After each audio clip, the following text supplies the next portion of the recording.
क्या आप जानते हैं धरती के पाताल लोक के बारे में? प्रणाम, मेरा नाम है विजय जमलोकी और मैं केदारनाथ से हूँ। उत्तराखंड के पिथौरागढ़ जिले में गंगोली हाट के पास में ही एक गुफाओं का समूह है जिसे पाताल कहा जाता है, पाताल भुवनेश्वर। तो चलिए मेरे साथ पाताल भुवनेश्वर की सैर पर। सबसे पहले जब आप पाताल भुवनेश्वर पहुंचेंगे तो गुफा से 200-300 मीटर ऊपर वृद्ध भुवनेश्वर के आपको दर्शन करना अनिवार्य है।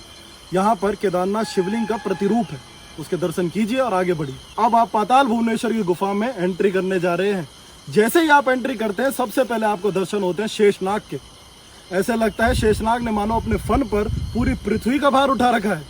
शेषनाग के दांतों और विष थैलियों के दर्शन भी आप वहां पे करते हैं। उसके आगे ही देवराज इंद्र के ऐरावत हाथी के दर्शन आपको होते हैं। थोड़ा सा ही आप आगे चलेंगे तो आपको मुंडकटा गणेश के दर्शन होते हैं।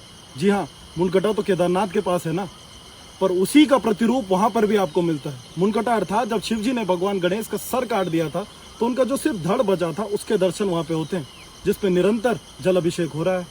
उसके आगे ही ब्रह्मा के 5वें सर के दर्शन आपको होते हैं, जिसे ब्रह्म कपाली कहा जाता है। अद्भुत बात तो यह है कि ब्रह्म कपाली के ठीक 20 फुट ऊपर कामधेनु नामक गाय का थन है और उससे निरंतर ब्रह्म कपाली पर जलाभिषेक हो रहा है। यहाँ पर पूजा नहीं की जाती, मात्र पिंडदान किए जाते हैं। इसके ठीक दाईं साइड ही काल भैरव की आपको जीभ के दर्शन होते हैं और उसके ठीक ऊपर शिव जी के आसन बाघ की छाल के आपको दर्शन हो रहे हैं। थोड़ा ही आगे चलने पर आपको केदारनाथ, बद्रीनाथ और अमरनाथ का प्रतिरूप वहां पर मिलता है।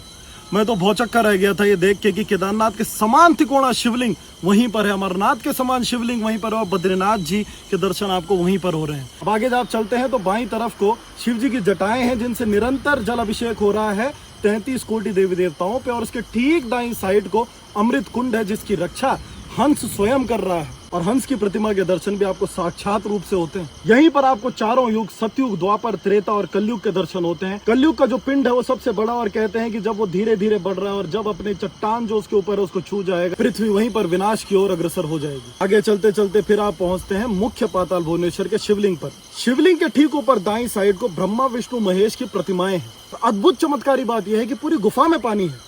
विष्णु जी और शिव जी की मूर्ति पर भी लगातार जल का अभिषेक हो रहा है। बस ब्रह्मा जी की जो प्रतिमा है वो सूखी है, उस पर जल का अभिषेक नहीं होता, क्योंकि शिव जी का ब्रह्मा जी को श्राप है कि तुम्हारी कभी पूजा या अभिषेक नहीं होगा। यहाँ से अनगिनत गुफाएं हैं, मात्र एक नहीं। कोई गुफा वृंदावन को निकलती है, कोई गुफा श्वेतबंधु रामेश्वरम, तो कोई गुफा काशी विश्वनाथ। कुछ गुफाएं कालांतर में कलयुग में इंसान के हेतु बंद हो गई।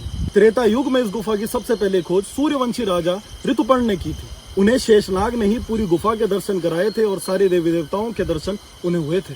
द्वापर में इस गुफा की खोज पांडवों द्वारा की गई। शंकराचार्य यहाँ पर 9वीं शताब्दी में आए और उसके बाद से सभी मनुष्यों के लिए गुफा के दरवाजे खुल गए। पाताल भुवनेश्वर में कई गुफा अभी भी रहस्यमयी है, अभी भी इन पे शोध चल रहा है। तो हमारी दुनिया के अंदर ये एक अलग से और अद्भुत दुनिया है। अगली बार अगर आप उत्तराखंड घूमने आ रहे हैं तो कृपया करके पाताल भुवनेश्वर अवश्य जाएं।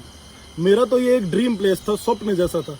पाताल भुवनेश्वर के दर्शन हुए और मैं कृतार्थ हुआ। अपना इतना रिच हेरिटेज और कल्चर अवश्य देखिए। अगर वीडियो अच्छा लगा तो इसे ज्यादा से ज्यादा शेयर करें। ऐसी अद्भुत चमत्कारी या ईश्वर की महिमा ही कहिए आपको इस जगह के बारे में सब लोगों को बताएं। ऐसी और वीडियो के लिए फॉलो करें केदारवासी को। जय हिंद, जय केदार, धन्यवाद।